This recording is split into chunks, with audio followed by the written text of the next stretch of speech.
Hi guys, welcome back to our channel. Appam നമ്മളിന്ന് ഉണ്ടാക്കാൻ പോകുന്നത് ഒരു ചോക്ലേറ്റ് ബ്രൗണിയാണ്.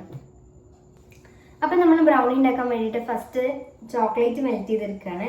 ഡബിൾ ബോയിൽ മെത്തേഡിലാണ് ചെയ്യുന്നത്, പക്ഷെ നമുക്ക് കുറച്ച് വിപ്പിംഗ് ക്രീം കൂടി ആഡ് ചെയ്ത് കൊടുക്കാതിരിക്കും. അപ്പം അതിനായിട്ട് ഞാൻ എടുത്തിരിക്കുന്ന ഒരു ഡാർക്ക് കോമ്പൗണ്ടാണ്.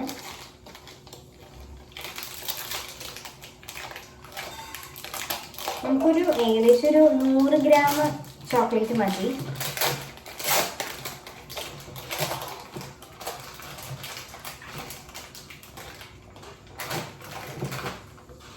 ഇതിൻ്റെയും ശരിക്കും ഒരു കട്ട മതി, നമുക്കൊരു കുറച്ചൊരു ഇത് കൂടി എടുക്കാം.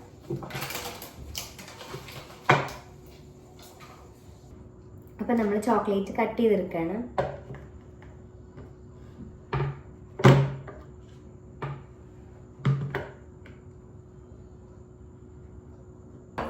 അപ്പം നമ്മൾ ചോക്ലേറ്റ്സ് ഇവിടെ എല്ലാം കട്ട് ചെയ്ത് വെച്ചിട്ടുണ്ട്. ഇതൊരു ഏകദേശം ഒരു 100 ഗ്രാം ഉണ്ടാവും. അപ്പം നമുക്ക് ഇത് മെൽറ്റ് ചെയ്യുന്നത് വിപ്പിംഗ് ക്രീം കൊണ്ടാണ്. നമ്മളിവിടെ എടുക്കുന്ന വിപ്പിംഗ് ക്രീം ഇത് ശരിക്കും റിച്ചിൻ്റെ ഗോൾഡ് അമ്മ നല്ല റെഡ് വെൽവെറ്റ് പിന്നെ നല്ല ചോക്ലേറ്റ് റഫിളൊക്കെ ഉണ്ടാക്കുമ്പോൾ മേടിച്ച് വെക്കണതാണ്. ഇപ്പോൾ ഇതേ ഉള്ളൂ, മറ്റേ സാധാ ഇല്ല. അപ്പം നമ്മൾ ഇതുകൊണ്ട് തന്നെ ഉണ്ടാക്കണത്.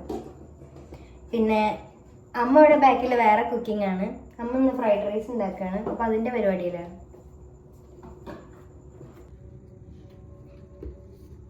അപ്പം ഇത് നമുക്ക് മെൽറ്റ് ചെയ്യാൻ നമുക്ക് സ്റ്റവ് ഓൺ ചെയ്യാം. ആദ്യം ഏറ്റവും ചെറിയ അടുപ്പിൽ വളരെ സിമ്മായിട്ട് വേണം നമുക്ക് വെക്കാൻ.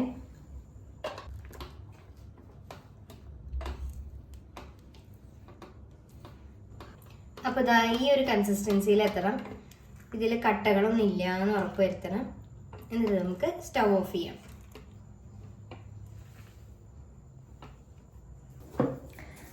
അപ്പം നമുക്ക് അടുത്തായിട്ട് പഞ്ചസാര 3/4 കപ്പ് പൊടിച്ചെടുത്തതാണ്. പക്ഷെ നമുക്കിവിടെ ഓൾറെഡി പൊടിച്ചെടുത്തതുണ്ട്, അതുകൊണ്ട് നമുക്ക് ഇപ്പോൾ പൊടിക്കേണ്ട ആവശ്യമില്ല. അല്ലാന്നുണ്ടെങ്കിൽ ജസ്റ്റ് മിക്സിയിലിട്ടൊന്ന് പൊടിച്ചെടുത്താൽ മതി.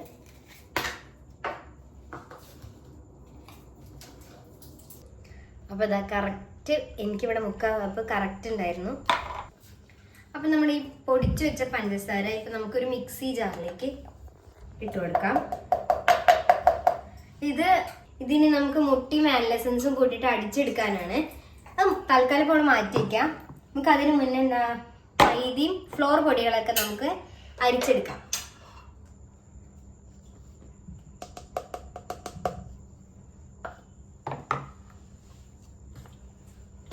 അപ്പം ഇതിലേക്ക് ഇനി നെക്സ്റ്റ് ആഡ് ചെയ്യാനുള്ളത് 1 ടീസ്പൂൺ ബേക്കിംഗ് പൗഡറാണ്. ജസ്റ്റ് 1 ടീസ്പൂൺ മാത്രം മതി. പിന്നെ എല്ലാം നമ്മൾ കേക്കിലൊക്കെ ഉണ്ടാക്കുമ്പോൾ ബേക്കിംഗ് സോഡ ഇടുമല്ലോ, ഇത് പക്ഷെ ബേക്കിംഗ് സോഡ വേണ്ട. ഇതന്നെയാണ് ഫ്ലഫി ആയിട്ട് വരണ്ട, അതുകൊണ്ടാണ്.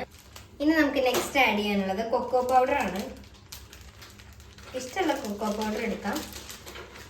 കൊക്കോ പൗഡർ നമ്മൾ 2 ടേബിൾ സ്പൂൺ ആണ്.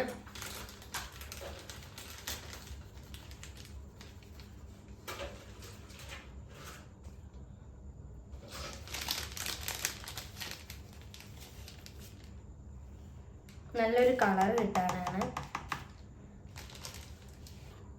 ഇനി ഇത് നമുക്ക് അരിച്ചു കൊടുക്കാം. കേക്ക് ഉണ്ടാക്കുമ്പോൾ സാധാരണ 3 തവണ അരിക്കണം. ഇത് പക്ഷേ ജസ്റ്റ് 1 തവണ അരിച്ചാൽ മതി.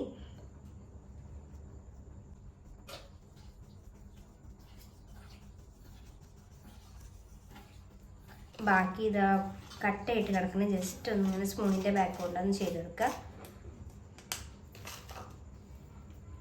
പിന്നെ നന്നായി ഒന്ന് മിക്സ് ചെയ്ത് കൊടുക്കാം.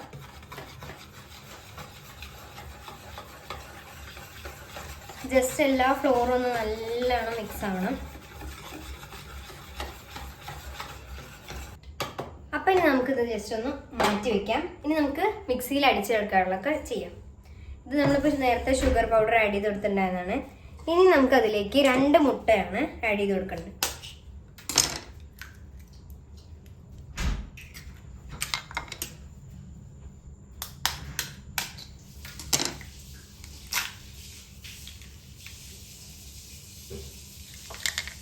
ആഡ് ചെയ്യാനുള്ളത് വാനില എസൻസ് ആണ്. ഇത് ജസ്റ്റ് ആ ഫ്ലേവർ ഒന്ന് മാറ്റാൻ വേണ്ടിയിട്ടാണ്, എഗ്ഗിൻ്റെ ഫ്ലേവർ മാറ്റാൻ വേണ്ടിയിട്ടാണ്. ഇത് 1/2 ടീസ്പൂൺ ആണ്.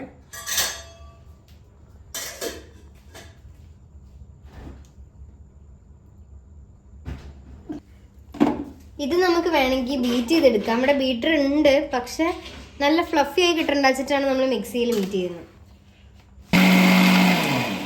അപ്പോൾ നമ്മളിത് അവിടെ നേരത്തെ അരിച്ച് മാറ്റി വെച്ച ഈ ഫ്ലോർ പൊടികളിലേക്ക് ഇപ്പം നമ്മൾ മിക്സിയിൽ അരിച്ച് വെച്ചത് ആഡ് ചെയ്ത് കൊടുക്കുകയാണ്.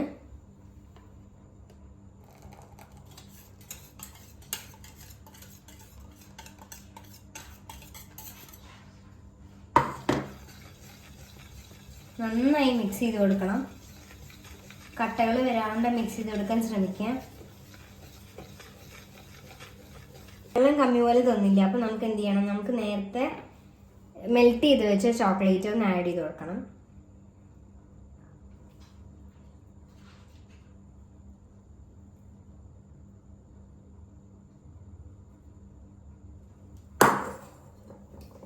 എന്നിട്ട് നന്നായി മിക്സ് ചെയ്ത് കൊടുക്കാം. അപ്പം നമ്മുടെ ഈ ബാറ്റർ ഈ രൂപത്തിലായിട്ടുണ്ട്. കുറച്ച് കട്ടി ഉണ്ടാവണം. അപ്പം നമ്മളിത് സ്ക്വയർ ഷേപ്പിലുള്ള പാത്രത്തിലാണ് മോൾഡ് ചെയ്ത് കൊടുക്കുന്നത്. കുറച്ച് ഓയിൽ അപ്ലൈ ചെയ്ത് കൊടുക്കണം. എന്നിട്ട് കറക്റ്റ് ഇതേ പാത്രത്തിൻ്റെ അളവിൽ ബട്ടർ പേപ്പർ നമുക്ക് കട്ട് ചെയ്തെടുക്കണം. എന്നിട്ട് അത് വെച്ച് കൊടുത്തിട്ട് ബട്ടർ പേപ്പർ വെച്ചിട്ട് അതിൻ്റെ മുകളിൽ വീണ്ടും ഒരു ഇത്തിരി ഓയിലാക്കിയിട്ട് വീണ്ടും ഒന്ന് അപ്ലൈ ചെയ്ത് കൊടുക്കാം.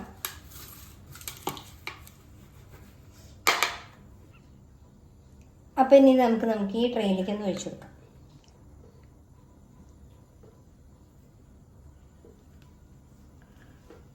ാക്കിയിട്ടുണ്ട്. ഇത് സംഭവം കുറച്ച് നമുക്ക് കട്ടി കൂടിപ്പോയി, വെള്ളം കമ്മിയായതാണ്. അങ്ങനെ വരികയാണെന്നുണ്ടെങ്കിൽ നിങ്ങൾ ഒന്നില്ലെങ്കിൽ ചൂടുവെള്ളം ആഡ് ചെയ്ത് കൊടുക്കുക, അല്ലാന്നുണ്ടെങ്കിൽ മിൽക്ക് ചെറുതായിട്ടൊന്ന് ചൂടാക്കിയിട്ടൊന്ന് ആഡ് ചെയ്ത് കൊടുത്താൽ മതി. ഇപ്പോൾ എന്തായാലും നമുക്കിതിങ്ങനെ വെച്ച് നോക്കാം. ഇത് നമ്മൾ കേക്ക് ബേക്ക് ചെയ്യാൻ പോകുന്ന പോട്ടാണ്. ഇത് 10 മിനിറ്റ് മുന്നേ പ്രീ ഹീറ്റ് ചെയ്ത് വെക്കണം. നമ്മളങ്ങനെ വെച്ചിട്ടുണ്ടായിരുന്നു. അപ്പം ഇനി നമുക്കിതിലേക്ക് ഇറക്കി കൊടുക്കാം.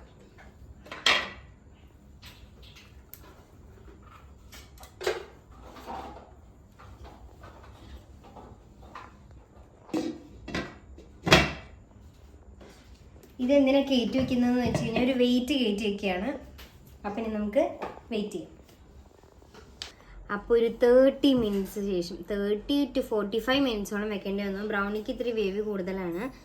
അപ്പോൾ അതിന് ശേഷം നമ്മുടെ ബ്രൗണി റെഡിയായി വന്നിട്ടുണ്ട്. അപ്പം ഇനി ഇതിന് വേണമെങ്കിൽ ഇങ്ങനെ തന്നെ കഴിക്കാം, എന്നുണ്ടെങ്കിൽ ഏതെങ്കിലും ചോക്ലേറ്റ് കൊണ്ട് നമുക്ക് ഡെക്കറേറ്റ് ചെയ്ത് കൊടുക്കാം.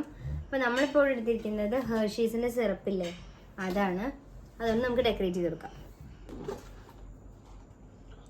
ഏതെങ്കിലും ഒരു ഡിസൈനിൽ നമുക്ക് ഇങ്ങനെ വരച്ചു കൊടുക്കാം.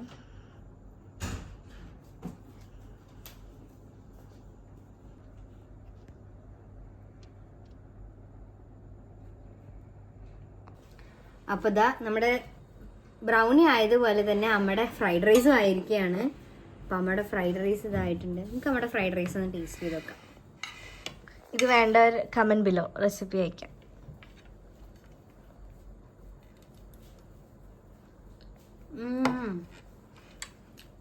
റെസ്റ്റോറൻറ്റിൽ കിട്ടുന്ന അതേ ടേസ്റ്റ്, നല്ല രസമുണ്ട്.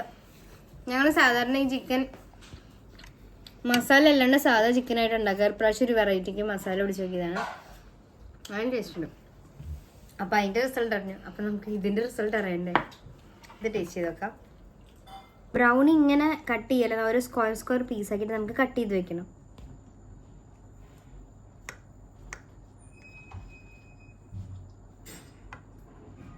നമുക്ക് ആദർശനം എടുക്കാം. ആദ്യം ടേസ്റ്റ് ചെയ്യാം.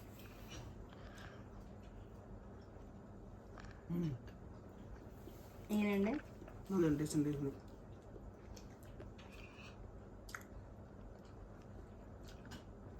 ഉണ്ട്. നമുക്ക് സച്ചിന് ടേസ്റ്റ് ചെയ്യാം.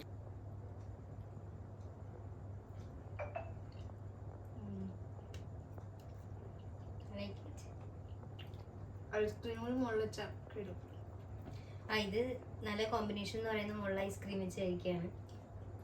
അല്ലാണ്ട് വെറുതെ കഴിക്കാനും നല്ല ടേസ്റ്റാണ്. അപ്പോൾ ഇന്നത്തെ വ്ളോഗ് അവസാനിക്കുകയാണ്. അടുത്ത വ്ളോഗായിട്ട് വരാം. അതുവരെയ്ക്കും ബൈ. Like, share, subscribe.